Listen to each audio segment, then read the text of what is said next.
Yo, what's up? What's up? Hope everybody's doing well. Like I said, it's been like 2 weeks. I was really, really busy last week. I had zero time to do a Zoom, but I am trying to at least do these like every week. I think that would be like perfect. But yeah, other than that, it's going to get started. It's been a very interesting week. Um, if we'll talk about dollar here in a bit, but let's just go ahead and cover my trades that we can cover over dollars, see what's going on. And kind of just go from there. Let's see. So this first scenario, I did not trade this. I did not trade this. I just had like a me and Lex, we kind of just share our biases for the week. And one of the biases that I had was USD CAD. I had pretty much long I was pretty much longing dollar the whole week. That was kind of like my entire bias. If you guys are in the private group, I did kind of mention that a bit in some of the case studies. And pretty much the entire move just here without complicating too much, right? The only reason why I'm looking for a bullish move is because yes, we are clearly in a bearish trend, sorry, with a CBOS. So clearly I'm still looking for this to be bullish.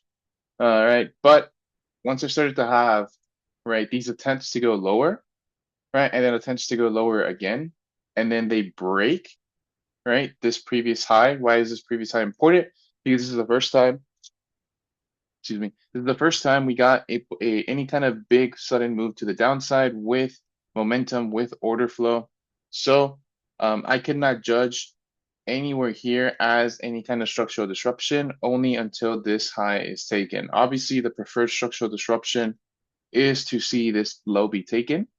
But we did take an intermediate low here. We did sweep this very, very suddenly and then gave an impulsive move to the upside. So just to to to kind of make this easier, like although this is a bearish trend, right? There is an external bearish trend, and all we could be seeing is a potential sweep and then continuation, right? But this is obviously the H4 time frame. I'm looking to scalp my way through these positions. So this is just like a general bias that pretty much I'm only looking to see if we can take out this high here. And if I can get an opportunity internally to then take out this high, then it does make sense for me to continue these internal bullish moves. And to support that, if you zoom into H1 at the time, this was my general consensus of what I was looking for here, right? Is looking for any type of sweep into the upside, right? And why am I relying so much on sweep these days? If you guys have been noticing that, is because the entire point of the CBOS concept is, right, if we have any kind of trend, the entire point of a CBOS concept is to have um, that initial pullback or that initial break of structure in the opposing direction as a signal that the pullback has started, and I'm then only looking to continue right into the ups, and then I'm looking to continue into the original direction. Right. That's the entire point of the CBOS concept. That's why it's called continuation break of structure. Right? Although there is reversal break of structure, and even though there is a reversal break of structure internally, it could signal that there is a CBOS externally. But for the most part, I'm always trying to focus on that continuation mindset, right? And if I have a bullish move here, like I said, right? Yes, we have, like I said, an internal trend. Right, I'm only looking for that CBOS continuation because if this low is to break, then I am still directionally bullish. And as you can see, this ended up it was a bit too small for me, too small of a drop here. I would have liked to see something a bit more, like a bit deeper, and then maybe got in either another sweep or um maybe have this low here be swept and then engulfed. Because it's kind of what happened, but I did not I wasn't fully confident in this sweep here to give you the move to the upside, but it was still valid. I just didn't have any criteria that fit a buy position. And we can actually go look at that right now. Let me see, USD CAD. All right, the USD CAD. I'll explain here in a bit too. But the general move here is right here. And I would have loved for if this move here would have swept the previous low, then it would have made sense to go higher. And if it would have engulfed just as it did here on H1, but it even did on M15, I believe. Yeah, M15, it did engulf here. Um, just because of this move here, if we were to sweep this low, then it would have made sense for me to continue this higher. And you can see this actually ended up hitting that immediate target that we were looking for up here in this red line. I mean, this, yeah, green line, sorry. It's two green lines. And why are there two green lines? Because I did put an intermediate high here and then the external high here. And I was looking for actually a continuation last night, but I never really got anything that I wanted, right? The reason why I was looking for any kind of move here into the upside was because I was trying to copy the exact same model. Um, and the reason that I kind of hesitated to take a buy here was because I really wanted this low here to be swept. I wanted this low to be swept, and then I wanted to get any positive move to the upside. So if I'm then not getting that, and I'm now looking for this move as a break of structure to then continue higher, then the only way I'm going to do that is through any type of transition here, right? So I was looking at this as a POI, and I'm now looking for a transition to the upside. So by the transition here, I'm waiting for this to at least give me some type of substantial break, or for it to then get maybe an order flow disruption here. So like if we were to react from here, then get an order flow disruption to the upside, then I can justify the move to the upside. But unfortunately, I just didn't get anything, and I did not. I didn't want to execute solely off of POI because you guys know it's not necessarily how I like to go about things. But what I was looking for last night was in EU and GU, and that is based on, this was actually I think 2 days ago, but the first scenario here, this is just a oh, I didn't show you guys the original. Hold on, give me a sec.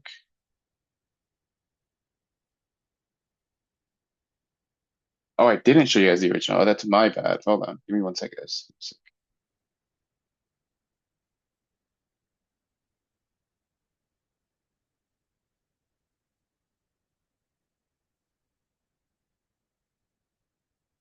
No, this was the original. Sorry, guys. This is that's my bad. My bad. So my original bias, this was on the 8th, which was like Wednesday-ish. Yeah, Wednesday-ish. I was looking for an intermediate sweep,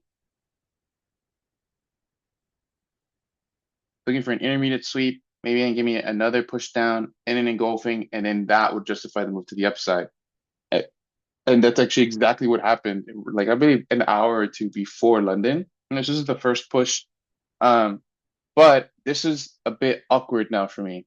This is if we now look at the one of the positions that I took, the position I took based on that was this here, this implied sweep. And this implied sweep gave me, right, the intermediate sweep, and then I had the external sweep plus the engulfing, right? And we're sweeping Asia high, which is also an additional confirmation here. And due to that giving me the engulfing, then I'm not aiming to go lower. And I'm being supported by this bullish bias. After this bullish bias, um, EU ended up giving me like a big move. But here's where it got a little awkward. It got a little awkward because this had hit TP around, this is like about an hour and a half after the position. But at that time, EU was here. And I talked about this in one of the case studies that I do for the private group, right? We were around here, right? Whenever that had happened. So what I had done now was Um, I had closed half of my position because that's actually a rule for trading within the range. If I can get equilibrium, then it makes sense for me to justify taking half of a position or at least taking something off the table, because the only take profits when you have an implied sweep are the 50% and the external. But then if you're looking for extra projections, like if you're overall pro trend, then it would probably be fib extensions, right? Which a fib extension would probably be based from this low to this high, and then you can probably project those there. But I'm still not necessarily doing that. I'm not the biggest fan of doing that as of right now. But like I said, I was here. So what I ended up doing, right, was just moving my stop to break even, and then taking that 50% partial there because, like I said, it was a bit awkward that dollar had hit its target, but EU had not hit its target. And what ended up happening after that is we actually ended up coming back and mitigating the last sell to buy here, as we can see. The last sell to buy was mitigated, and that would have been technically a re-entry, but on EU, it didn't give us any deep of a pullback like that. So not the biggest pullback. Maybe you could justify then an internal sweep here, and then we can maybe look for a fib, like maybe like a 70 fib internally, or based on the buy to sell here. But I didn't find any entry, so I didn't re-enter on that. Um, but that was a good trade, and then I think that covers that. I do want to cover GU and AU. GU, both of them I had one win, one loss, but the AU trade I didn't trade. I actually like I had kind of marked it up and then I went to sleep because it was like pretty late my time. And then it ended up playing out really, really, really well. So this implied sweep, I believe, I actually didn't show you guys this one, but um the original here, let me show you. All right, so this is from the private Discord.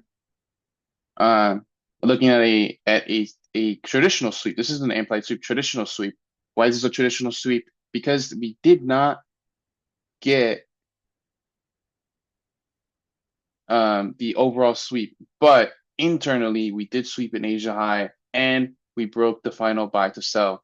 Right? We broke the final buy to sell. So that gave me justification that this is a sign of unwillingness and that we'll probably continue lower. And I then took this position to the downside based on the last buy to sell, which ended up then giving me the move. And something I've been noticing too with the sweeps, this is exactly why I have it. I haven't been doing too many FIB extension plays. And by that I mean like maybe looking at the 33% of the range and then using that as like a next potential target is because a lot of the times, a lot of these sweeps actually they they they give me the perfect target. I mean, they give me the target and it's a perfect target, and then they reverse. Like as you can see here, it's actually ended up coming back to reverse. And then later on during the day, like right before a New York session, it ended up getting another drop. So, excuse me, if all right, this actually gave me like I said, the full move to the back end. So or to the entry. So if I would have been looking for that extension, I would have gotten broken even, or I would have probably taken a loss. Right? Like here, maybe my broker isn't saving me here. Right. So this is why I'm still gonna stick to only taking um my TPs at the low of the range or at the opposing side of the range. But maybe down the line, I can start justifying at least leaving maybe 10% volume or something like that, and then kind of just letting it ride, or at least trailing my stop at that point, you know? So yeah, something to test in the future. But we then had a very impulsive move into the upside, and this is actually very important. This is very, very important, and we're going to come back to that because I do want to talk about a small loss I took here, right? So I was looking at, I believe there was a liquidity point here. Yeah. So this is a straight reversal trade. This isn't necessarily something I want to potentially always take, but I just said, you know what, let's just test something out. And I was looking at a potential sweep here, and we had a very impulsive move into the upside. So once we had the very impulsive move to the upside, then excuse me. Once we had the very impulsive move to the upside, let me get my drawing. Right, we had the CBOS, right? But then we had, right, the sell to buy here. So once we had the sell to buy here, I kind of took that as a sign that we were going to continue higher. So I took the immediate continuation, stop loss here. And I was looking for this to recover back to take out Asia highs. And it is a hardcore reversal trade. This is not a trade I would say I'm necessarily proud of. But where I started to be alert. I started to be a little bit more alert of the position. Is I should have observed OFD here. If we have the reaction here of the POI, we then get the bullish move, and then we break that OFD. I should be trailing my stop there, because the only two ways that I'm going to trail a stop is an LG or an OFD, as you guys know. So I ended up still holding here. So from here, we obviously didn't have a bullish break of structure right after we came back in a drawdown. So now my stop loss is here, but even then it's still a loss, but not necessarily the best trade out there, but losses are still a thing, if you guys are wondering. So I don't think I took, okay, no, so took the exact same. Yeah, it's that's also why I stress the continuation mindset. Continuation mindset is everything. You want to always focus on some type of continuation. But the tricky part is, since the markets are fractal, you don't know, or you don't know, you have to choose which structural level you're looking to continue. And like you usually kind of have to have like a base time frame. And I'm usually changing that. Like right now, my base time frame that I always like to look at is like M15. Used to be M30, but now those two are pretty much the main two that I look for to see if I can then find a scalp that follows that direction. But yeah, this is another trade that I posted in the premium group. This was an implied sweep right off of M10. M15, I believe, sorry, M15, yeah. There's actually an M10 move here. Oh no, it was the M10, sorry. M10 move here. But I think there was an M15 implied sweep as well, but this was a bit more aggressive. The only reason why I took this is because if I'm looking at structure here, clearly we are still kind of technically bearish. And I really was looking for a sell. Let me see, a sell here. It's kind of what I was looking for, some type of move here. But I didn't want to trade this during Asia. I really wanted to see if I can get right my maybe some type of London move or some type of New York move to give me right that impulsive move into the upside, then give me a transition, and then I can sell. Because realistically, the reason why I was then looking for sells here, which I'm going to come back to, is because I'm looking at an external range to be met. So just as you can use a sweep model as an entry, like as we've talked for a couple of weeks now. Okay, why is this not working? All right, there you go. Just as we can use a sweep as an entry, we can also use a sweep as a bias, right? Just because of market fractility. So I'm looking at this as a sweep of the range, and then we're then looking to take this lower, which in hindsight now I actually really should have taken this trade. It actually would have been a really, really good trade. This next scenario here that I'm going to show you guys. But the implied sweep, right, was a type of reversal here. And the only reason is because there's only one structural level really supporting me here, and that is this initial break. And I'm also betting on the fact that we just took Asia liquidity to then take out the opposing side. And not to mention, I get my perfect implied sweep here, then I think it's justifiable to take the position. And this is also, again, why I'm still not really pushing for the any type of external targets outside of the range high and low, because I am still taking reversal scenarios. So if I'm going to justify getting a getting some type of bigger move, then I have to then focus solely on pro trends, which means I have to stick to my M30, my H1 as a directional bias, right? Which would be like my major intraday timeframes, right? I have to stick to my major intraday timeframes just so that I can then be a pro trend externally of the external, which would then allow me to hold trades a bit longer. But making that differentiation is also a bit tricky, and it does take a quite a bit of thinking, in my opinion. But overall, in-play sweep, very good scenario. And then the reason why I was looking for a sell last night, I'm actually a little bit bummed out I didn't take this. This actually would have been trade of the week. Oops. 1 second. Delete this. Okay. So the reasoning here, right, is I was looking for a potential buy scenario if I had a some type of model in the internal time frame, sorry, to the upside during Asia yesterday, because we did see the sell to buy, and then I am seeing that potentially we can come give a pullback lower, but we actually gave a reaction, then we broke the sell to buy. So once I had this as a buy zone, but at the same time, the reason why I wanted to look for sells as well is I kind of wanted to see if we can get a sweep up here, because I believe this is like an H4. Yeah, just about, but there is just about an H4 move here, this being this entire candle, and I'm actually just gonna use this one, right? There was a big supply zone up here.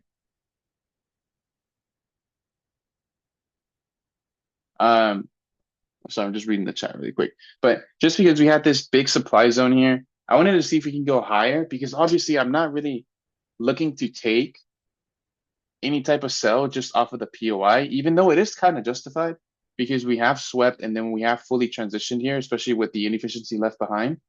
But like if I'm to take that scenario, right, this is like a swing.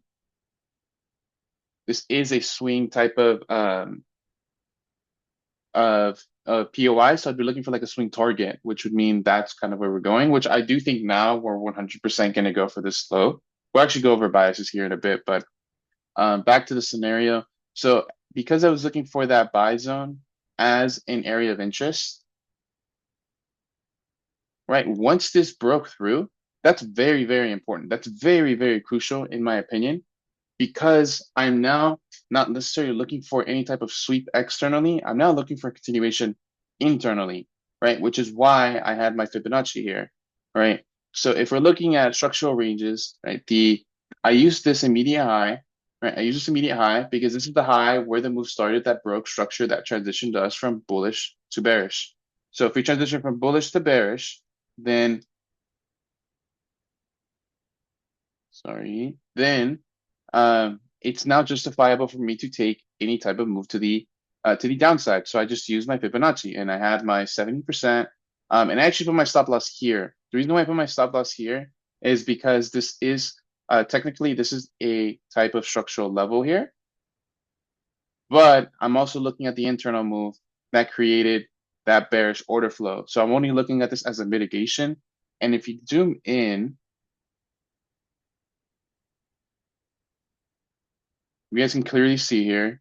Like I was so tempted to sell this last night. So tempted, as you can see. Even this is where I was gonna enter a conservative entry, but I was just so tempted. Unfortunately, I was just so tired. It was 3 in the morning already for me. So the reason why I put my stop loss here is if we're looking at M1 order flow, yes, we have a continuation BOS here, right? Which is obviously the sign that we're still going to continue lower, right? Based on the indicator. Then I am looking for this high to be my validation because we have a mitigated zone here, which means that we could be coming back here to mitigate something else. But if we were to break this high, then we now have order flow disruption, right? We have order flow disruption. So if you have order flow disruption to the upside, to the upside, then we're not bullish. So I put this as my validation because of the model that's playing out right here. And I was actually even looking for the continuation to the downside because one of my favorite just signs of when something's going to convert to pretty much the desired direction that I want is yes, we are bearish here, whatever. But yes, we are bearish here, whatever. But I do notice that um, the final buy move here is broken. And once that final buy move is broken, that little internal sweep, that's one of my favorite confirmations to take. Because this doesn't mean to, let me see, it does not mean to give, right, a bearish, I'm not trying to take this. This is something we probably would have taken back in the day, right? And then it's probably something we would have taken back in the day, right? Look for something like that.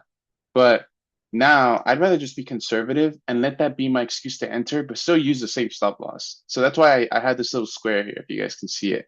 I had a square here. This is actually where I was so tempted to sell here. I was just exhausted. I just kind of, I said, whatever, like, we'll just let this play out. But if I would have taken that, right, then let's just say I move my position a bit.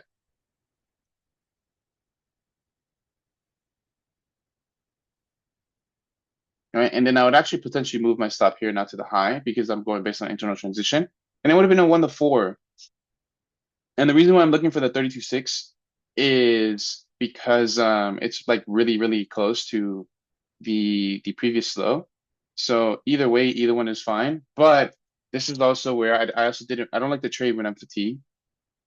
But if I was paying attention to the external model as well, where we swept this previous high and now we're going for this previous low, then that would have been, excuse me, a monster, monster, monster move, right? That would have been a monster, monster move, and it's still going now, right? So overall, I'm a little bit just pissed, if I'm being honest, that I missed that scenario. That would have probably been the trade of the week. But I guess now, before we get into case studies, let's go ahead and let me tell you guys what I'm thinking here for dollar, because we're now at a very, very, very, very crucial spot. So if you guys follow or for the people that are in the private group, um, if you people who are in a private group, you guys know that after we had this sweep here, right? After we had this sweep here, then I am looking at potentially a move into the upside. And the only reason why I was anticipating that move is because we had, right, a sweep of the move, and then we had, right, the breaker structure internally, right? We had the breaker structure internally, so that's an LG, technically, yes. And we're talking about the daily time frame.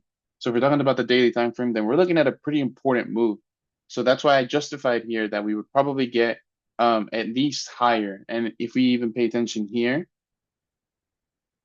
look at the H4 here, there's actually a model here, right? So once we have the change of direction, which is here, after this is broken, right? We now have a bullish move. So we have a bullish move and we have a bullish narrative. Then you can see that there's a model here, right? We came in, we swept, we actually gave like almost a perfect sweep here.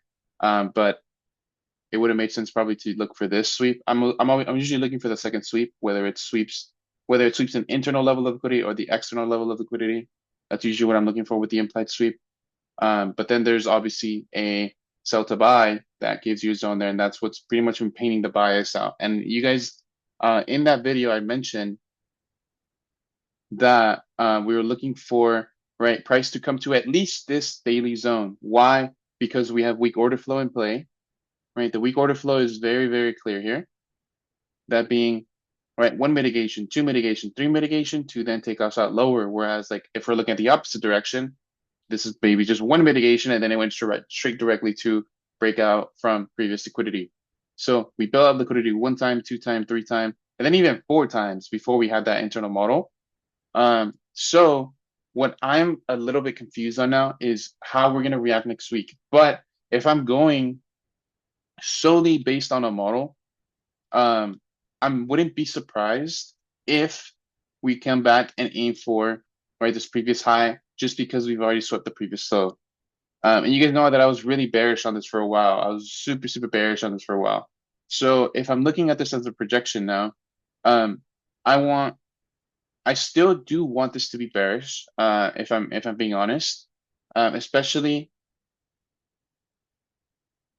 because this next monthly closure is going to be very important, and we still have quite a bit of time for that. And if you're looking at the weekly, we are closing really, really bullish. So we're closing really, really bullish. So one of two things can happen, right? So either this is just going to erupt and just give us a big move, or we're going to see some type of bearish transition, right? It's going to be one or the other, like duh, like duh, it's going to go up or down, duh, right?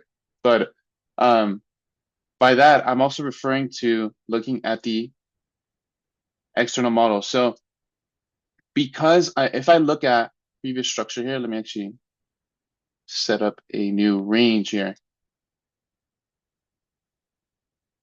Right, if we look at our fib zones, and we're right around the 70, I believe. Yeah, we're right passing the 70. But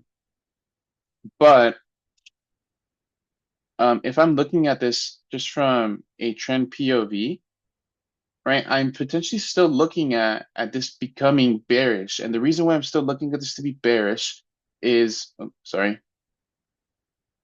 is because we have already broken through. We already have, right, a external model on a position standpoint for the most part here.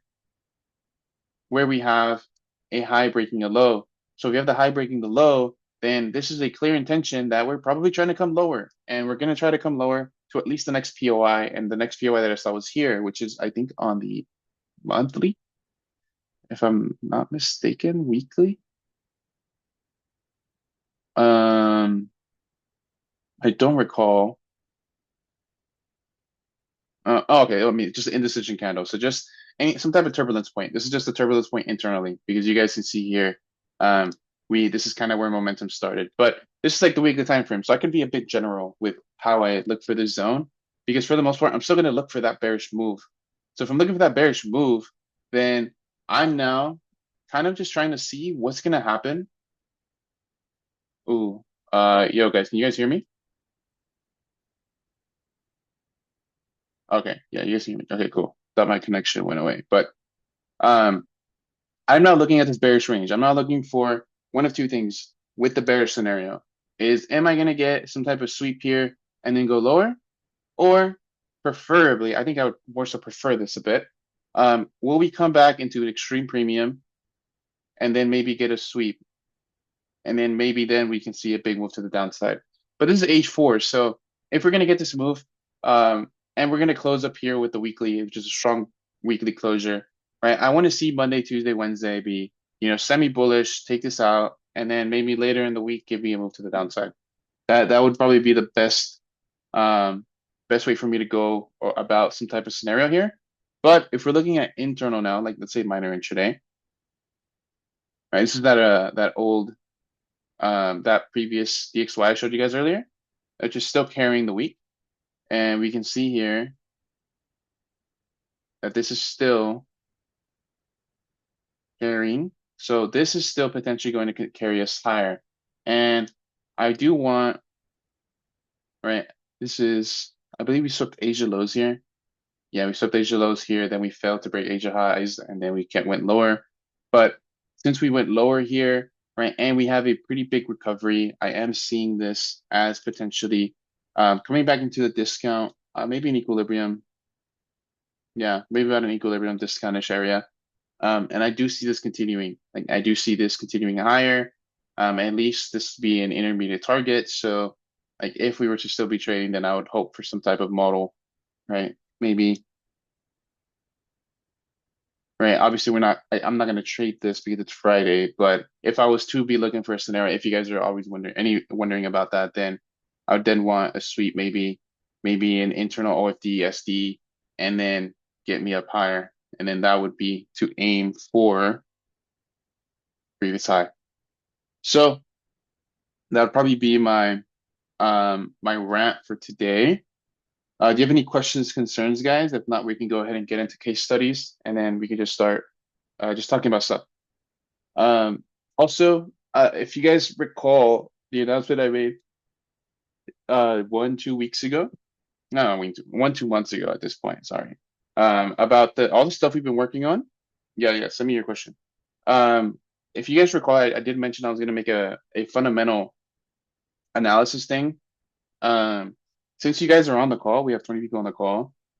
You guys, once I make the announcement, I do want you guys to be really, really ready for when I announce. I'm pretty much gonna make like a Zoom announcing it, and I'm gonna give out like a limited amount of codes for that book. It's gonna be an ebook. I was gonna do a presentation and talk over it. Have Lex talk over it, but it's a lot of work. I'd rather just make an ebook, and with that ebook, I wanted to pretty much explain everything fundamental analysis related and have a lot of case studies on there. Just a lot of general knowledge to get people more involved with that side of trading.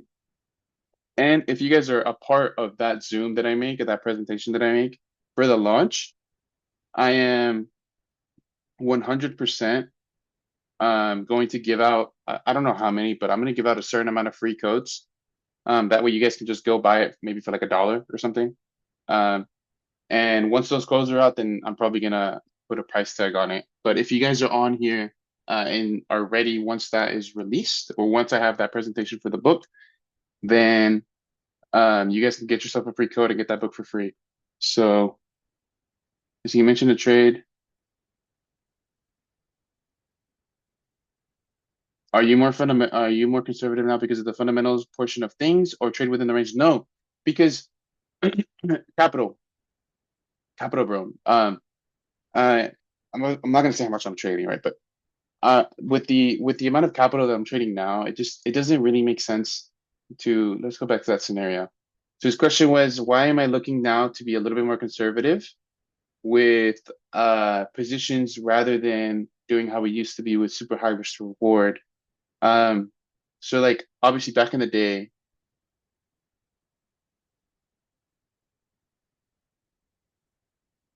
if this one stops fucking load, okay.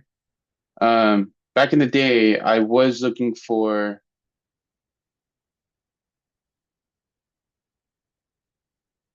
um the potential move here, right? And back in the day, I probably would have taken this. Obviously, take that to maybe the first position. Took a 1 of 6. And if we went even lower, like next target, that would have been about 1 of 7, 1 of 8. Because when I did want to create more rules that are just a lot more sturdy. In terms of like I'm not really aiming for a risk to reward. I'm not aiming for a profit amount. I'm not aiming for a pip count, right? I'm aiming for my rules to be met and followed. And two is because like look, at the end of the day, guys, anything like an expectation that I've really tried hard to reset, anything above a 1 to 3 is high risk to reward. Anything above a 1 to 3, that's high, super, super high risk to reward. Because you guys have to think about the norm. You have to think about the average. And I actually sent a small study on this too with in the private group saying how long does it take for a trader to become profitable? And after 5 years, only 7% of the original amount of people that are trading are still trading. And out of that 7%, 20% of those people become profitable, which is like 1 point something. So it's like 1 or 2 people out of the last 7 of 100 that start trading become profitable over 5 years. So the standard is really fucking low, right? It's really, really low. So if the standard is really low, right, then I don't want to be super, super greedy. I don't want to delude myself with the fact that I'm squeezing out risk to reward, but I'm going against my rules for it. And I don't want to catch myself doing that. Plus, with the amount of capital that I'm trading these days, like guys, if you really trade anything above, if you have anything above 5 figures, if you have maybe a prop account that has like 6 figures, right?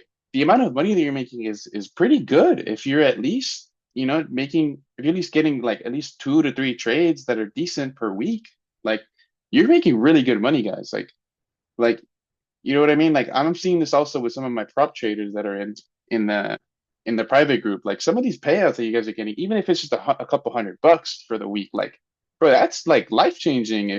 Unless you come from bread, if you come from a lot of money, you know, like I don't want to have this expectation. Hey, hold just I don't want to have this expectation, bro, that I need to squeeze out every single bit of risk reward that I can. Like I want to make sure that my trades are technically high risk reward and high win rate. If I can do both of those, then by default I am profitable, right? So yeah, hopefully that makes sense. Yeah, let's go ahead and oof, hold on, guys. Let me give me 1 sec. Let me stop sharing because I don't know what's. I want to make sure I don't have anything on my Sapphire. Okay, we're good. All right, let's go ahead and get into case studies. If you guys have any case studies, if you guys want to send it in the free channel.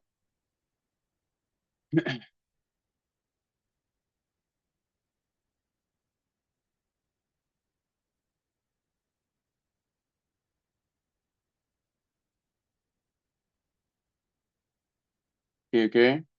Um, cool. I hope you guys can see this. So what am I looking at here? What am I looking at here? Mm, Church. I don't know what church is. I don't know what church is. Uh, I'm assuming X is liquidity. I'm seeing buy to sell zones. Uh-huh.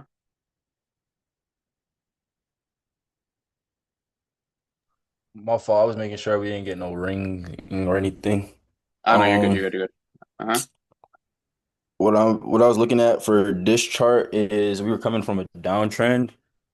Um, and when we were doing that, I literally just marked out the sweep, and then I actually have another picture that gives a lot more info because that's not Okay. good.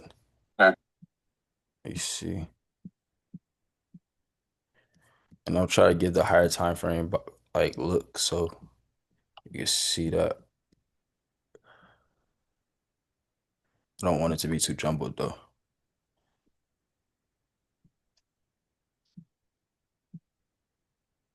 All right, I'm sending it now. All right. Cool.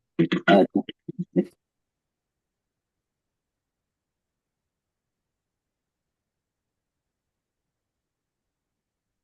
And I didn't like that GU trade either. I wanted to see those high swept before Mm-hmm. Mm-hmm. big sell. I got broke Okay. even. I see this. I see. Yeah. So technically, this is counter trend, right? Counter trend. What's your entry? What was your entry? Like reason for My entry? uh, my reason for entry was I believe that the second box I marked before we went low and we swept. Mm-hmm. Um we had swept higher time frame liquidity, so we started getting a reaction from there. That's why we ended up seeing a big move up later because Mm-hmm. we already had a reason, but we still needed a further transition. I was bearish on this, very bearish. But then what I started seeing was that second box was we swept. That was the open of one of the sessions. Mm-hmm. So once I seen that and I seen that big break, and then I saw another break of structure on top of that with that last box that I drew. Um, yeah, I was looking for sales, but I also wanted to just see transitions to try to take that internal high that we created, and that's Mm-hmm. literally all I wanted.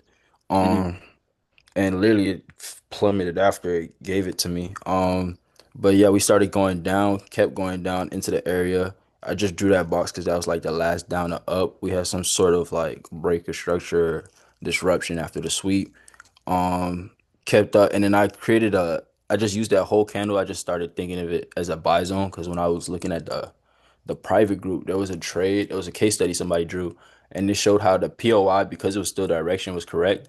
Yeah, we had a lot of taps into the area, but it wasn't like break evens. These were like strategic looks and back into the POI to give us the move that we wanted. So when I looked at and tried to pay attention to what was going on, when I looked at that move, yeah, we went into it, but then we gave order flow disruption where I drew that last the box without that's just shaded.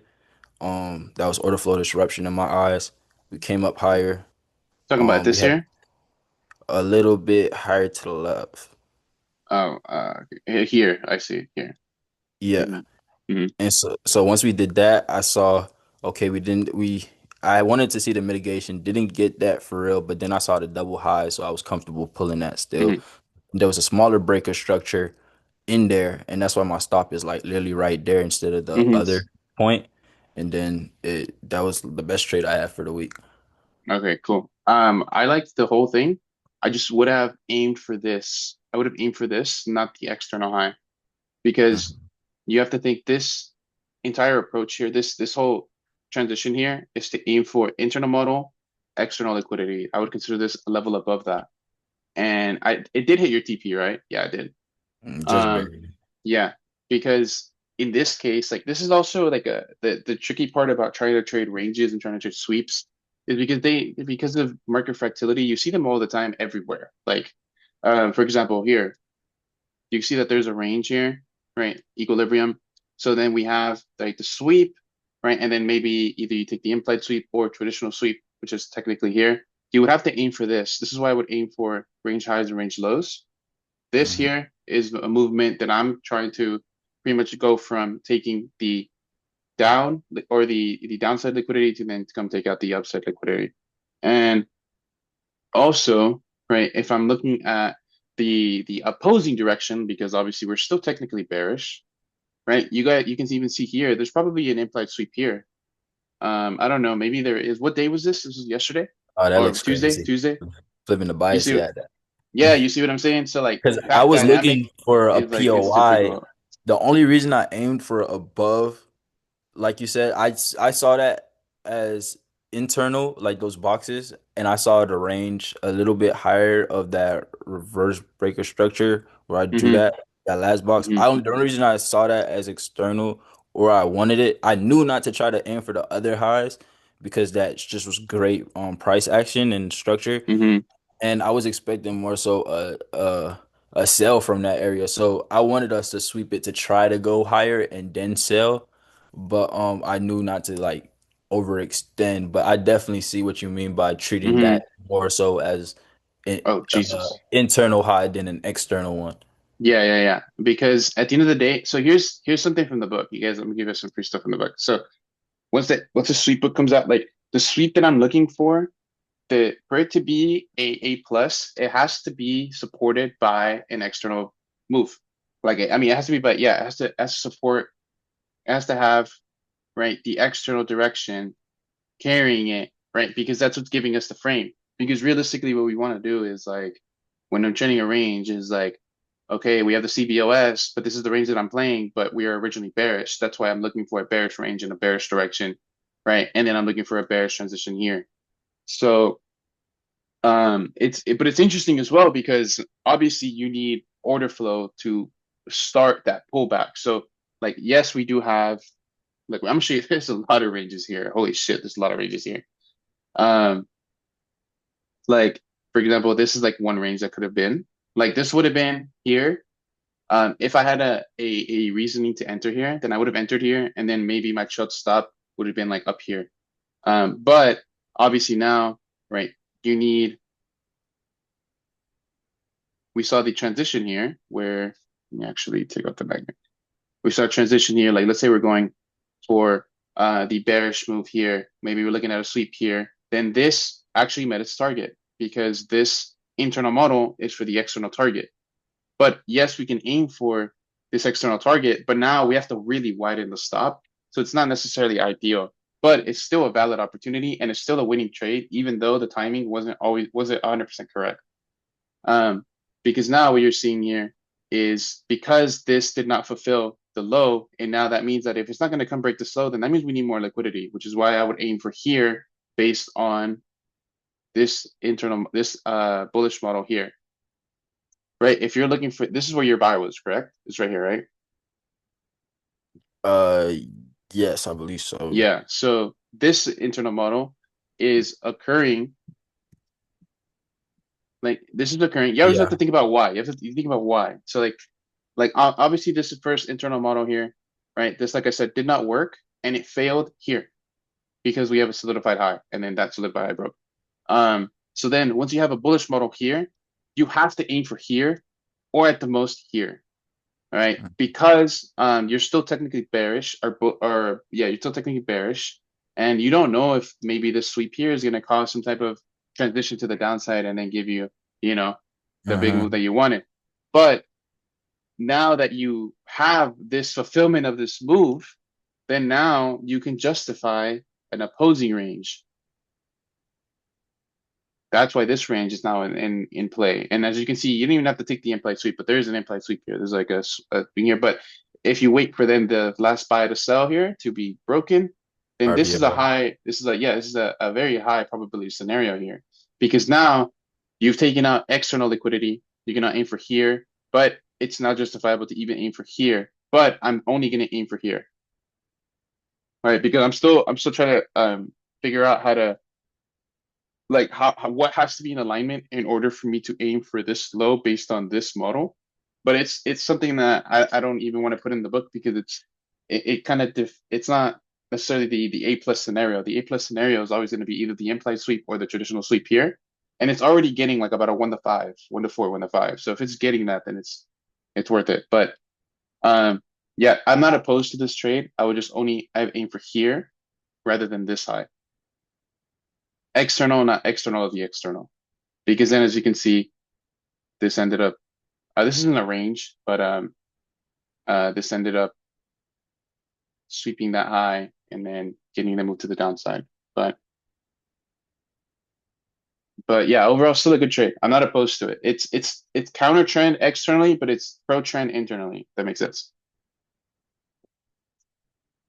All right, let's look at Mike's. Then I'm gonna look at we have one in the group chat.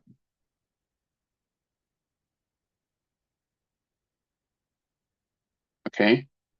Um, I like this.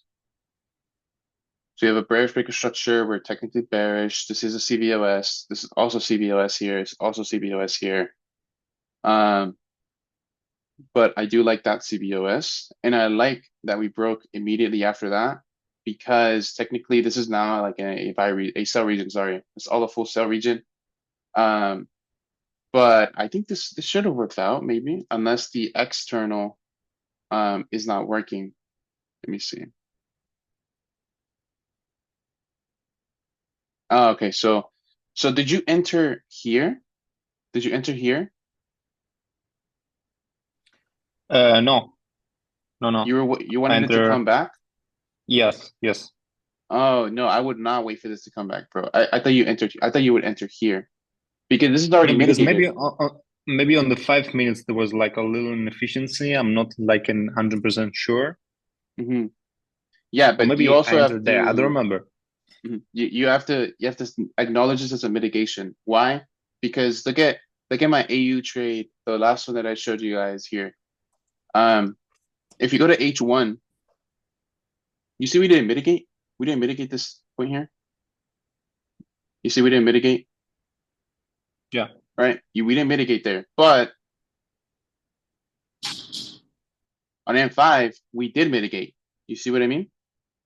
We mitigated that, and that's why this is also a potential mitigation region here. That's why I was aiming for the 70% here, which is within this POI, and then I'm only putting my stop loss at the order flow disruption.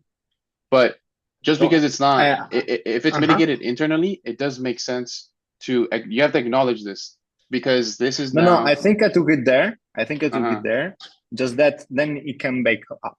I uh-huh, think so. I don't really mm-hmm, remember because I took like the after like a little bit. mm-hmm. Because if I'm entering here and then I'm breaking this low, then it even makes sense to move my stop here because if this now breaks that, then that's an LG to the upside. And that means that this POI here is probably going to be valid, but it looks a little choppy. Let me look at the after.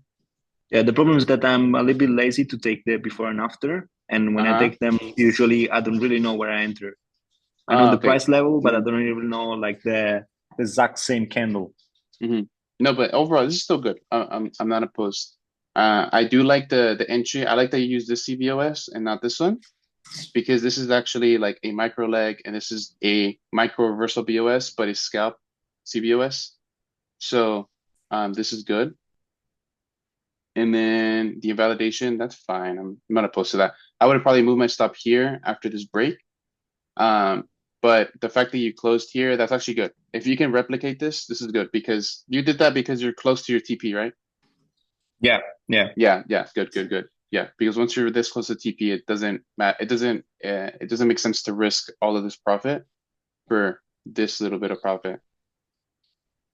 But yeah, that's good. yeah. I like I had that. That's good. mine your word, so I closed there. I was like, it's okay.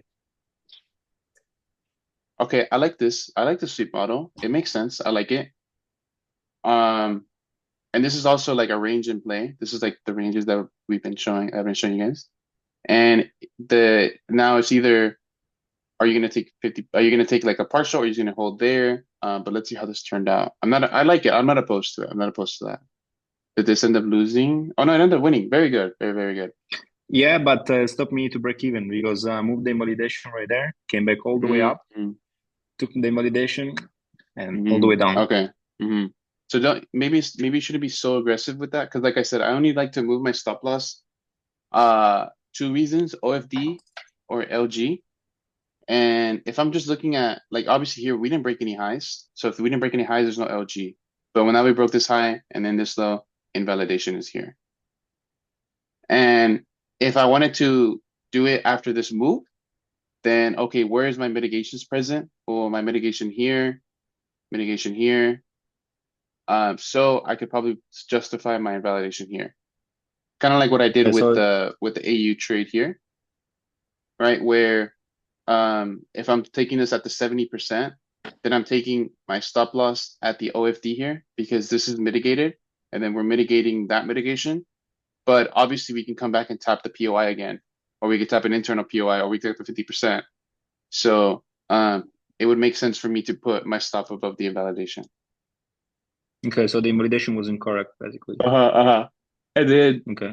um and then after this is now where it gets tricky, bro, because if we're following the LG rule, then yes, and we might even be tackling a potential OFD, but it's not OFD yet. But I would look at this now here as as the internal range that's being in play, this. But then if you count this as a then potential LG to the downside, then it would have broken you even here too. And the reason for that is because this doesn't mean that the rule is wrong, but we have equal lows here. We have the sweep of that liquidity. We have the break, right? And we then have an internal range. So if you have the Okay. internal range giving you the move to the upside, that means that this is at this time, if we're ignoring all of this, we're ignoring all of this. This here is bullish at this time because of what it's Yeah. doing. At least Look from a like micro. also a structural disruption can be. Yeah, it does. But this is the micro, but the scalp, right? We have the scalp range in play, which is why when I'm playing my sweeps, bro, a lot of the time I'm not even moving my stop loss, which is then where I have to make a decision where if, for example, if this is my range, right? I have to make a decision. Like, am I going to take partials at the 50% at the equilibrium and then hold the rest here, or am I just going to hold full volume? And that's something I'm still back and forth on. I still haven't, like, based on all of my data, my all of my trades, like I'm still not 100% confident on either one because both of them do work. But the inner greed in me wants to just hold full volume and just hold the entire position. But um, it's a bit tricky now. So you have to make a decision on whether you want to move your stop based on invalidation, if you want to maybe take a partial and keep your position here. Because if you take 50% here, this is like a 1 to 4. Yeah, it was 1 to 4. No, I don't take any more partials. Like Uh, I don't like it anymore. I just yeah, like yeah, to trail it yeah. and Because if you have a 1 to 4 and a 1 to 2 is at equilibrium and you take 50% of your position, you have already secured the 1R, right? And if you then either move your stop loss to break even, or if you keep your full stop loss, then if you lose, you break even, right? So I'm still debating like on how I want to go about it. But if I'm to take partials and then maybe just do a break even, then maybe I want to see how that would work out. But I don't think I'm gonna be trailing my stops too much with sweeps because inherently, like obviously this is a break. Like it's a sweep, but it's a break, which means that internally this has to be bullish. So I have to anticipate this to give me a bullish move, right? At least a bullish reaction, not a bullish move, a reaction, right? So that's what's making it tricky for me to justify doing my LG, my traditional when I'm trading pro trend and I'm looking for continuations. It's ruining that rule because inherently for a sweep model to occur, there has to be a bullish move internally. And that's what's kind of a bit conflicting, which is why I'm altering the rule where I either want to take a partial that 50% or just hold it all the way out. But maybe that's something for you to think about too.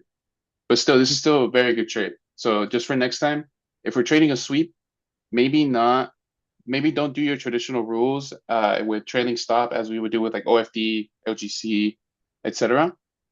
Because there is always going to be an opposing range within, right, the external, because that's what has to happen for a sweep model to happen. That's what this has to happen for a sweep to occur. Does that make sense? yeah. Yes, makes sense. Mm-hmm. Next one.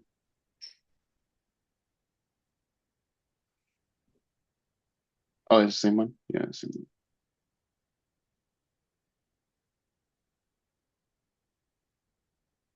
Okay, I like it. I like sweep. Okay. Very nice. Very nice. This is very good. This is the exact reason, bro, why I want to just hold 100% and not show my stop. Because if a sweep is correct, this is exactly what's gonna happen. It's just gonna melt. This is exactly what's gonna happen if you have a sweep. Because like you say here, like you see the range, we come back, we have the internal sweep, and then we have the engulfing. Like that's for me more than enough. Like, okay, let's take it lower. This is one of the variants, if you guys, which I'm gonna put in the book. But this is why I really like the setup because this is just like the GU setup. Right? If it's correct, if the move is correct, it's gonna just melt because if we're thinking of the theory side of a sweep, right? We're looking at the CBOS continuation, right? And then the range, right? This is like the range we're playing. If the liquidity here has already been swept and the direction is correct, then we have just mitigated, we have just taken out, right? A lot of buy positions here.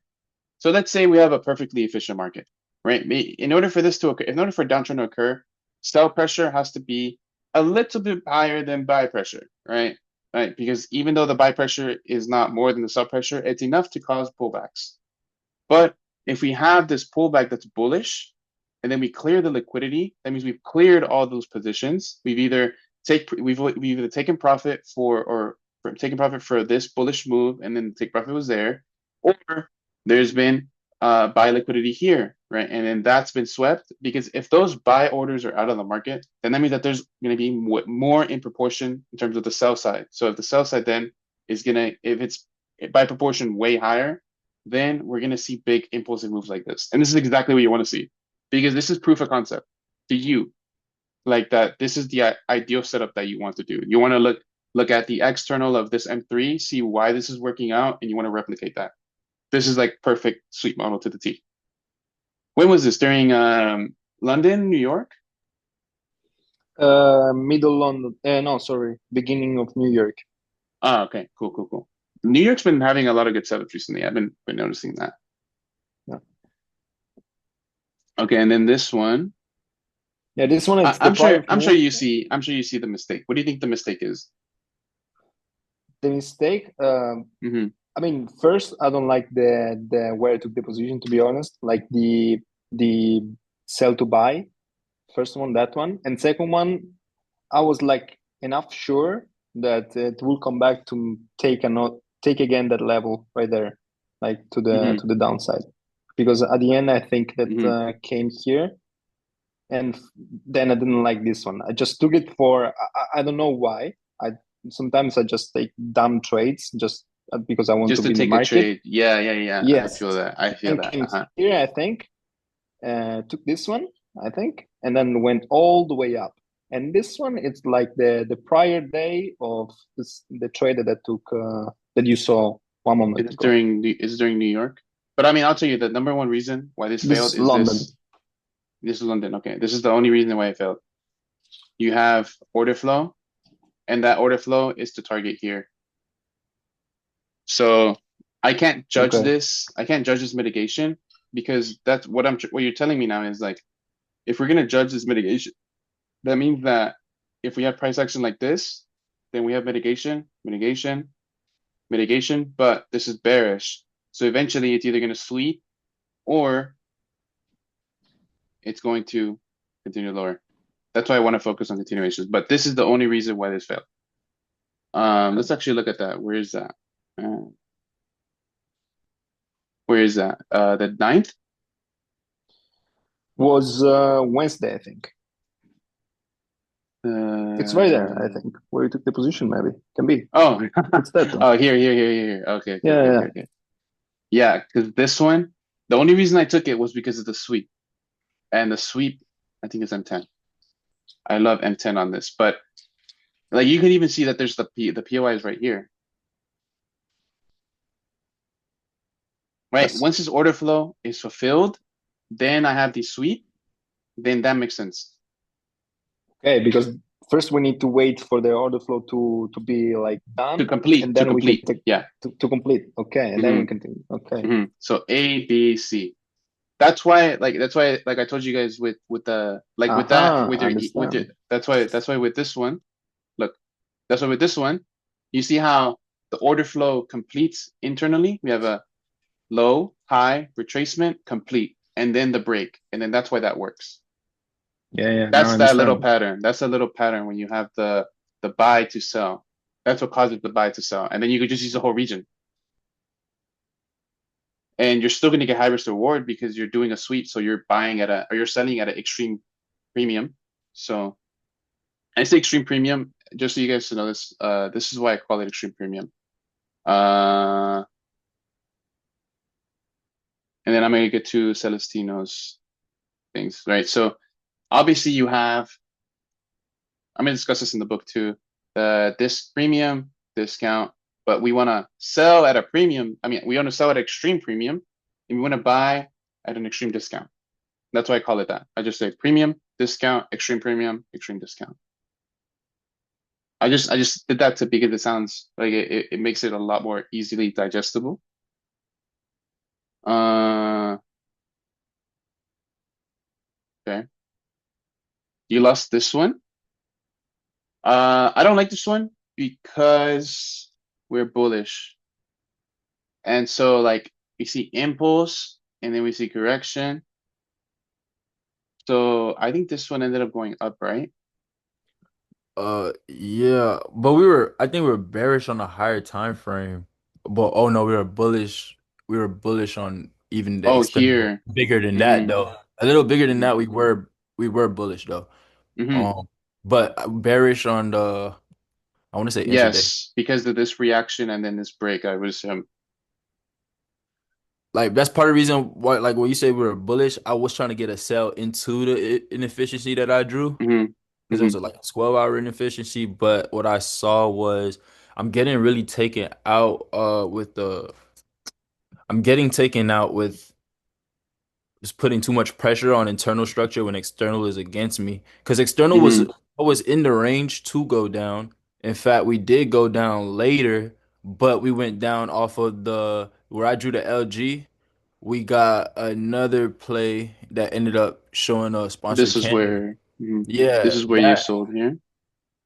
yeah, because I felt we was going down, so I had the direction right, but my timing Mm-hmm. was way off. Yeah. Um, Mm-hmm. and I And then was you supposed to aim for the also POI. this is something that I could have taken too. I just didn't like it. I didn't like how big the stop would have been on this one. But look, 70, that's 70% here. That's what I would wait for. I always want to. So for example, if I'm looking at a like that's why I bought here. I bought here because yes, I'm also thinking that we could be fully externally bullish, but that's not too relevant if I'm scalping in like minor intraday trading Mhm. because like obviously this was all bearish, but I relied on the super higher time frame to give me that bullish bias, which doesn't necessarily make a whole bunch of sense. Um, but this I only entered because of the model. The reason why I solely enter based on models is because they're going to usually give me a reaction if they're correct. You know what I mean? And that gives me enough time to either um, manage the trade or maybe hit my first target and then have it go the opposite direction. But here I would just say wait for the external because this I was actually waiting for this, which is on the H4 So because when this you is a say very model, clear. can My you what do model, you mean? Yeah, which model is showing up on this one? and I mean in terms of bias or in terms of the execution. Uh, I want to say in terms of I get the bias, but more so execution. Because like when The I drew, execution was solely the sweep model here because like I was telling him we had the internal order flow complete and then we had the engulfing, which that to me is one of the sweep models. That's the only reason why I entered because I know this is at least going to give me a reaction to here. uh-huh. And then either it's going to continue or it's going to fail on me. And I either get to manage it or take a loss or it gives me the win because this shows that even though I'm not directionally correct, the model gave me my target. Mm-hmm. You see what I Under mean? But yeah. here, right, you're also like trying to force the sell here because there's a lot of weak order flow here. I Right? saw Do a you guys do sweep. you guys understand what I mean by weak order flow? Like did you guys watch that video? Do you guys know the difference with weak and strong order flow? Yep. Yes, no. Yep. Yes, no, maybe so. Yeah. Yeah. Anybody in the chat that doesn't?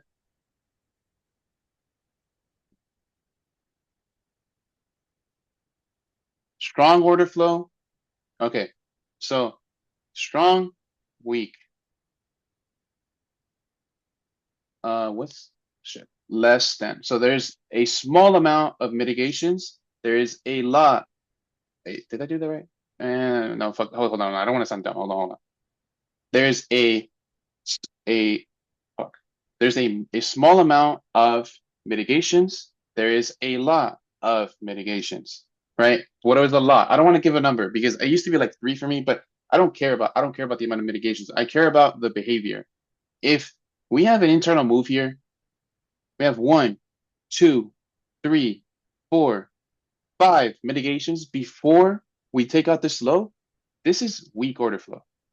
And this shows to me the potential of an unsustainable move or where we're probably going to come back to later on, right? Like that means that if this is weak and it's still giving me a move to the downside, then this is reaching for something. It's reaching for something. So maybe it's external POI, or maybe it's Target.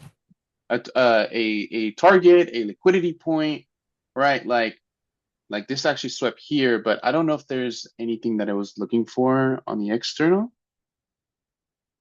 I guess Uh, it was, I mean, yeah, there's a H1 POI here. I have a You can see question. here.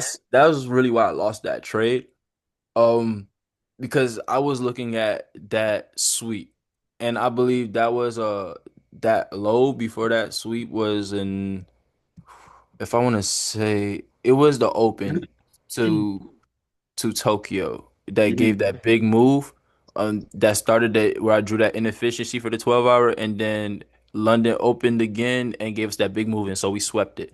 So once we swept it, my question for you is, I probably could have saved myself from losing that trade had I waited to see if we were going to build structure instead of trying to find a way to continue lower. So would you say you Think bigger than that, bro.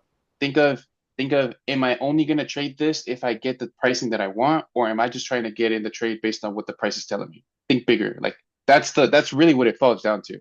Like, are you trying to? Because like Mike said earlier, like sometimes he just wants to have a position in. And like that's fair. Like we all do. Like I like to be in a position too. Like I don't give a fuck. Like I want to move money, but at the end of the day, it's gonna fall down to, are you trading where you want price to trade from, or are you trading based on what the market is giving you? And those are two completely different like ideas, like those are completely different, bro. Mhm. Like because one shows impulse control, one shows impulsiveness. You know what I mean? Yeah. So One shows that's what it's discipline, gonna one fall shows down not. to, bro. Because you're gonna try to fit a model like a puzzle onto the market and then pray for the best, or you're gonna prepare, you're gonna wait, and if you get it, you take it, and if you don't, you don't. Which is really hard to do, bro. It's really hard to do, which is why I like to scalp because then I get more scenarios. Uh-huh. But that's because I like to look at smaller time frames. But if I'm only looking at higher time frames, then I get to look at more pairs. That's why I told you guys about the relationship between the amount of pairs that you trade and the amount of scenarios that you get, right? So the more pairs that you get, the more scenarios you're going to get, right? But there's also the second concept of the type of trader that you are. So if the type of trader that you are, let's say we start from a scalper to a position trader, right? If that is going up, right, then also if you're going to get a smaller amount of positions if you go if you go lower on that totem pole. So the balance is to figure out the type of trader that you are and figure this out first, then figure out the amount of pairs because obviously the amount of pairs plus then um, the amount of scenarios that you're going to get is going to increase because if you have more pairs, you're going to get more scenarios by default. So if you're a scalper, like for example, I'm a scalper, I'm going to get X amount of opportunities, but because the amount of opportunities depends on the models, the amount of models, and how much you look at the charts, right? I'm probably looking at no more than 3 pairs at a time max. Like my main pairs are AU, EU, GU, right? Sometimes I'll look at UCAD for shits and giggles. But if I was a swing trader, right, like fuck it, I can put like 10 pairs on here if I'm only going to trade based on H4. like if I'm looking at weekly biases and then H4, because you have to understand that if a swing trade is going to take me 2 weeks, 3 weeks to give me a position, then I have to be able to wait the same amount of time for a position. So that's why it's viable to have more pairs. So that it falls down to that, and then it falls down to your impulse control, right? So I can give you 100 reasons why you lost this trade, right? But at the end of the day, it's like, are you genuinely following your plan, or are you just looking for an excuse to enter a trade? You know? Understood, understood. I Uh, also seen a couple reasons just now while looking at it why I it's lost. annoying, right? Because it's in hindsight. It's annoying, right? Yeah. It's just the game, bro. It's the game. Like that's the cost of fractility, bro. Like I'll come back to fractility, but when we were talking about the weak order flow, you see how there's a lot of mitigations just to barely give a move. That's weak order flow. That's why people call this like, I think I've seen people call this like trend line liquidity or something. No, I don't give a fuck about that. I just give a fuck that it's a lot of mitigations to give me a very small move. So potentially there's going to be orders here that I'm going to want to take later. So as we said here on H1,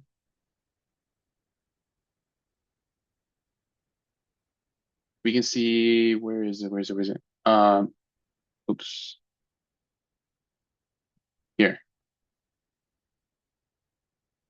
We can see here, there is a POI. That POI came and mitigated, and then that's what gave that impulsive move. But this would be my excuse to now get, above liquidity into a premium. And then now is when I would look for a model to sell. But I just didn't find the model to sell here. But yeah, weak order flow, a lot of mitigations, strong order flow, small mitigations, strong order flow, right? One mitigation, and then this gave you the move. Strong order flow. Weak order flow would be having a lot of mitigations, right, to then get a move. And I usually do like 3 or 4. That's kind of like the number. But this is in the book. If you guys don't know, this is in the original book. Um, but if you guys do, I'm gonna look into Celestino's because he's been waiting. Let me look into this. Then I want to talk about scale and variance, and then any more last questions, then we can. Okay. M1, M5, M15, and H1. Okay. H1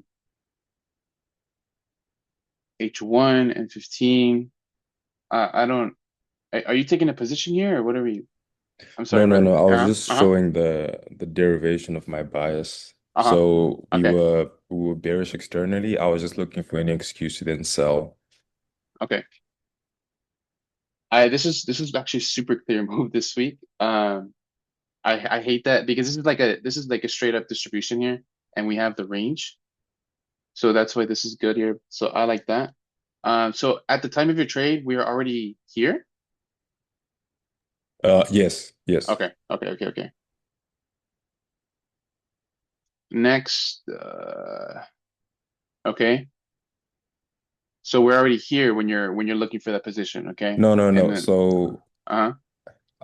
we're at the start of the session. So where the gray rectangle starts, that's what Mm-hmm. I'd be looking at.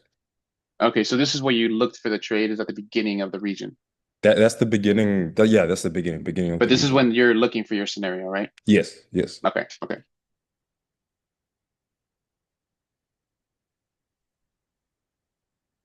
Oh, this is such a good model. This is New York, right? Or is this London? This is New And York, this right? is New York, New York. Yeah. Yeah, yeah, I remember seeing this. This is very nice. I like this. I like this scenario because the conservativeness. So this here, CBOS, irrelevant. LG, yes, but still CBOS. Still CBOS because you have a CBOS here, so you have the internal range here. So until that breaks, then I would like to see that scenario occur. So then you have this, which is the model here. This is like a structural disruption model. The reason why it's a structural disruption model is because it's a bearish LG. Like you said, so here, so this would be SD. Structural disruption. So it's a bearish LG in a bullish range. So if you have a bearish LG in a bullish range, then you have a structural disruption, meaning that the structure has disrupted to the downside, and that's why you have the buy to sell here, and then your position is there. So this is very, very good. This is actually super, super high A plus setup, in my opinion. Like this is like a size up type of setup. But I do think you're discounting yourself with the target, because this is Oh no, also sorry. uh-huh, That's just me, like for me to send it the actual target, I sent another uh-huh. link. Okay, let me see. Oh, sorry. Here. Yeah, perfect. There we go. Perfect. I like this because this would now be like the trading range that you're playing in, right? And then this would be equilibrium-ish. But yeah, very, very good scenario because you could have taken the aggressive entry, which would have been here, but you waited for the internal model. And if you have that internal model and then you aim for here, that's very good. So you see, this is technically also like a sweep because you're externally bearish. You have the bearish range here, even though it's a little sweep there, it's still bearish range. And then you look for that bearish internal trend. So this is I call this a SD sweep, which is a sweep with this structural disruption model inside. And then this engulfing too kind of just gave it away, didn't you think? That engulfing there is really nice. But yeah, overall this is very good. Did the high sweep this high? Yeah, yeah. This one? Oh, you mean this? I don't know. Let's see.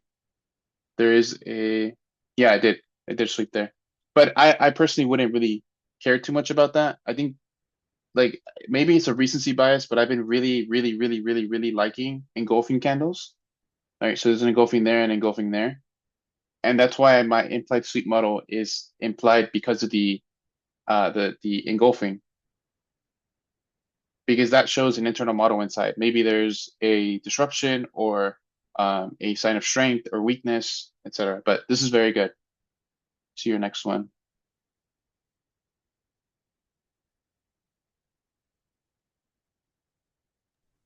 So again, with this one, like the session started like at the beginning of that gray Okay. rectangle. Yeah. Okay, here.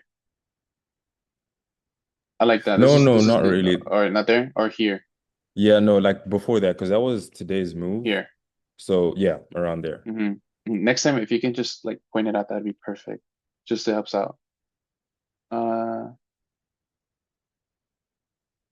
Okay. So this here, I was looking for sells here as well yesterday, but I just thought it was setting a little too low. I was looking for sells here. Um, but I didn't see anything I liked in here.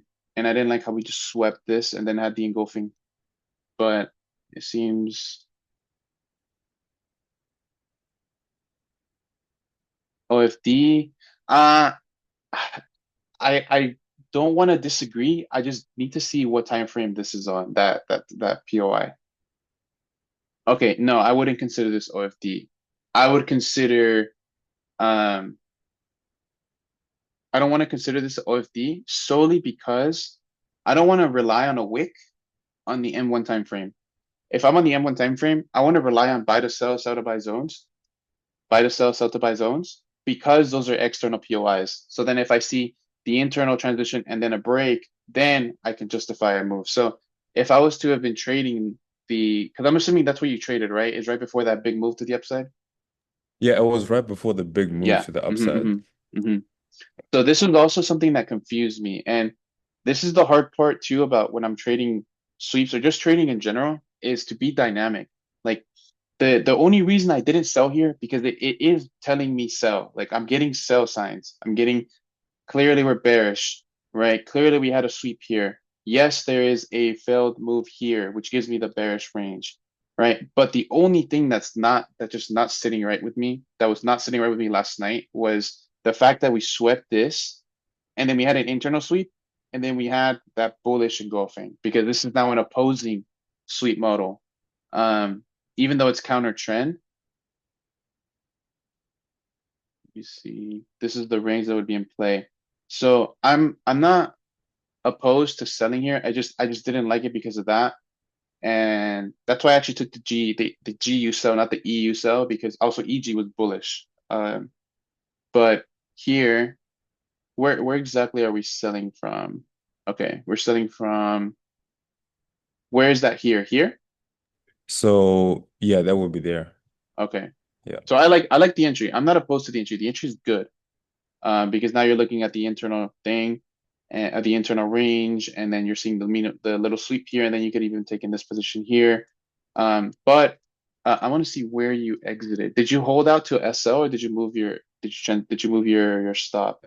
No, I moved my stops to break Okay. even. So you move your stop to break even after this. Yes, as soon as we Okay. took can I annotate on this? Yeah, you can. Yeah.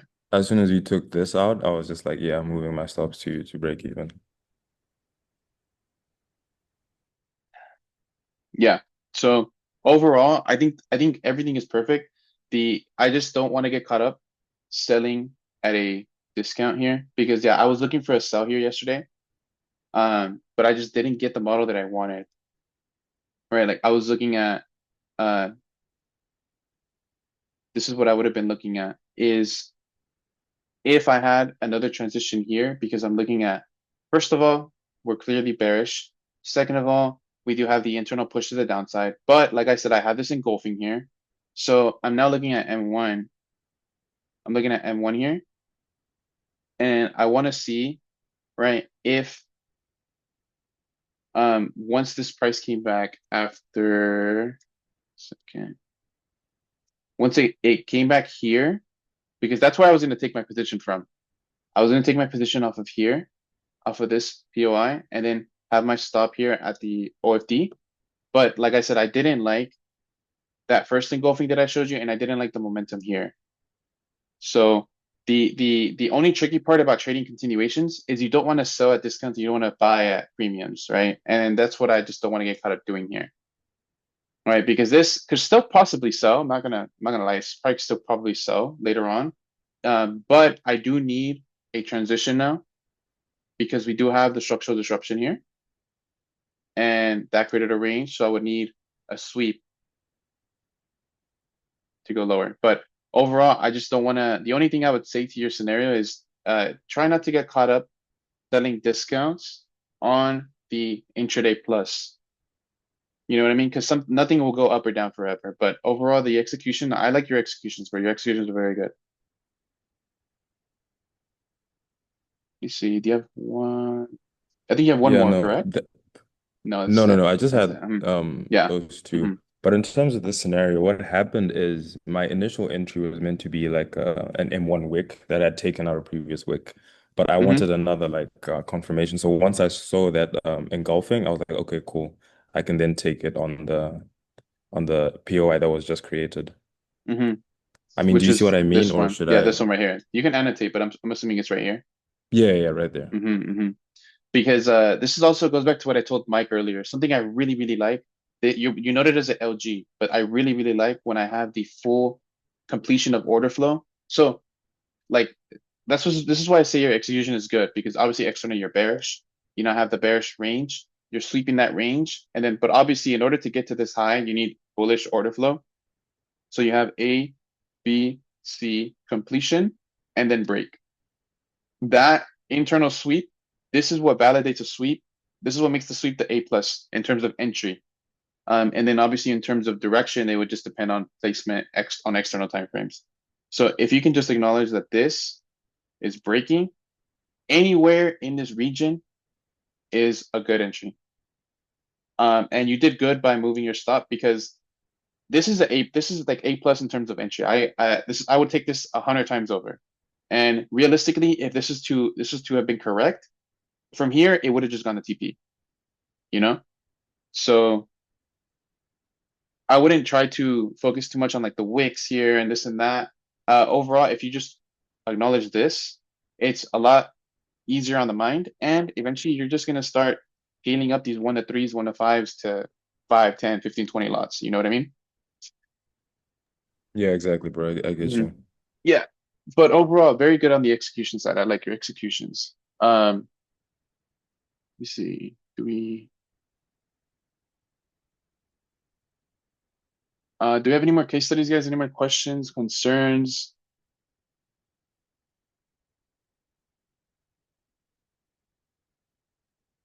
Or are we good for today, guys?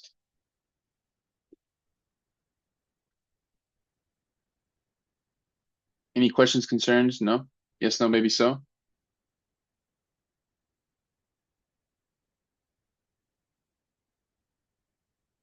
Hmm. Also, let me see, let me show you guys. Asif, we didn't really trade much this week. I think we only traded like 1 or 2 days. I guess we could just leave it off at this if you guys have no more questions. Like the Asif is still moving, and why is it so blurry? I don't know why it's so blurry. But yeah, it's just still moving. I have a lot of plans for this. But I'm more than anything, I want to show you guys because we actually just hit a year, like a year in October. You know what I mean? So this is like the first initial move. And then we're still going. Cause I don't know if you guys noticed, like I don't like throwing shade, right, like at other people. Not anymore. I used to do that a lot, but I grew up now, you know? And what I used to do, like, or what something that I noticed, like I don't know if you guys follow, I like to follow a lot of YouTubers. I like to follow a lot of like traders because I'm a big firm believer of always being coachable and always being a student because everybody can either teach you a direct or indirect lesson, what you should or what you shouldn't do. And but I also I enjoy trading, so I like to see other people's content. And I saw someone that was selling an EA for like 200 a month. And I don't know if you guys saw it, but this isn't to throw shade at that, but this is the exact reason why I don't want to sell this or like expose this so quick. Because I don't mean this to be a diss at all. Because I actually think the guy's pretty cool. Um, but the reason, because I know a lot of people have asked me about this, and let me just show you that my effects book is because the hard part about trading or having any kind of EA is potentially seeing big dips, big failures, et cetera, et cetera, et cetera. Actually, I don't even know if I want to show it. Actually, I don't want to show it. But the reason why is because a lot of EAs can bust quick, right? Like you can have a 5-year back test, you could have a 10-year back test, but that does not mean that it's going to operate in current conditions, right? Because when you're looking at EAs, everything's math and everything is based on volatility. So like if you have higher levels of volatility now than you did 2 years ago, then you might be hitting stop losses, you might be hitting stop profits, you might be hitting just negative results quicker than you would before. And that's made me really hesitant because throughout this whole journey, like this isn't just one strategy, guys. This is not one strategy that's that we've just been altering this and that. No, I'm like right now we currently have like 4 strategies, right, that are on at a time. And I want to make sure that I have at least 6 to 8 in a model. Because now even if one of my strategies busts, then I still have 5, 7, 8 more um 8 more different strategies that can offset that loss. You know what I mean? So I have a lot of plans for this. Like I actually do want to potentially get into even maybe the brokerage space. Like either get connected with people that own one or maybe have my own regulated broker because I would really love to facilitate this directly through the broker, but obviously still keep my track records and uh, keep this in IC markets and Vantage, right? Regulated brokers, because this is the new one that started, right? Like it's at 40K, but it's going slowly. So I'm still in the testing phases, guys. Give me some patience on this. But other than this, I still have um the book, the first. Well, I have like 3 books that I'm trying to release. I have the fundamentals book, which I'm like I told you guys earlier, I'm gonna give out a bunch of free codes. Not a bunch, but like enough, like more than the amount of people that are on this call right now. And if you guys are on there for that presentation, you guys can get that book for free. I might just charge like $1 for it, just so I can get like a transaction that I know who to email it to. Um, and I have the V2 book coming out, which is the sweet model book. And then I also have something for the private members. I haven't even told you guys yet, but I'm making like a small cheat sheet. So for like the past couple of weeks, I've been, every time I take a loss or every time I take a win, if an idea comes to my mind, like maybe this is why I lost or maybe this is why I won, then I'm putting those notes into like a little like booklet, and I'm going to name it the RCV, like just cheat sheet. I'm going to put the rules for structure, solidified points and structural ranges. I'm going to put pictures of all the models, and I'm going to put all those tips that I've built over the past couple of of weeks now. I've just been writing little notes, and if you guys just for an idea, like I'll just give you one.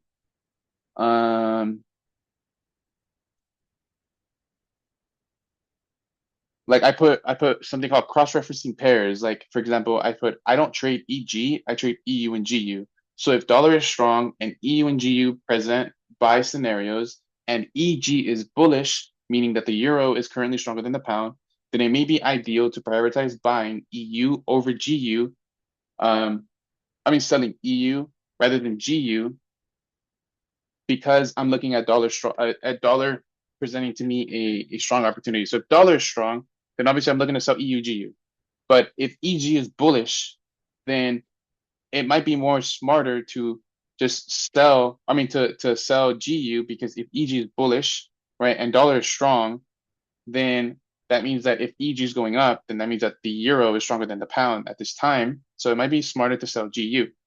Does that make sense? Like I'm putting different types of tips like that, like trailing your stops, prioritize continuations during Asia kill zone.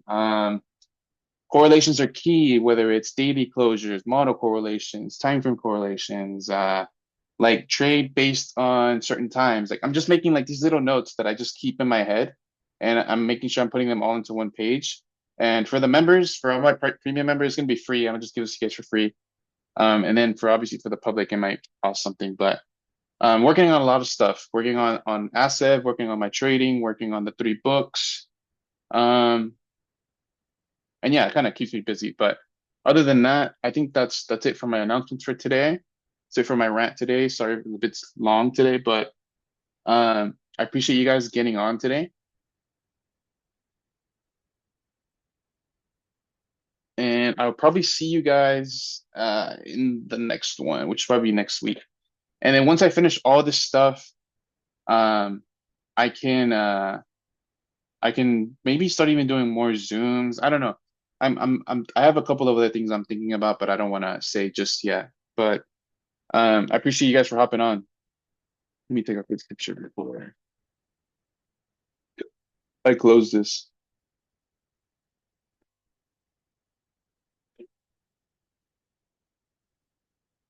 But yeah, guys, I appreciate y'all hopping on. If you guys weren't hopping on, then I probably wouldn't be doing these. But yeah, hopefully there's no more questions or concerns. All